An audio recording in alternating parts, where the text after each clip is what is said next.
किरीटाङ्गदोद्भासि माङ्गल्यसूत्राम् स्फुरन्मेखलाहारताटङ्कभूषाम् परामन्त्रकां पाण्ड्यसिंहासनस्थाम् परन्धामरूपां भजे पाण्ड्यबालाम्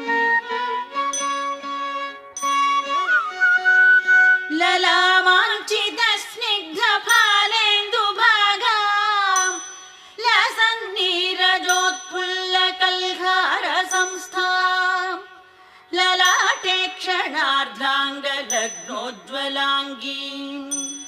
परन्धामरूपां भजे पाण्ड्यबालाम्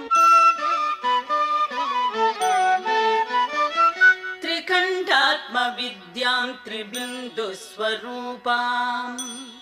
त्रिकोण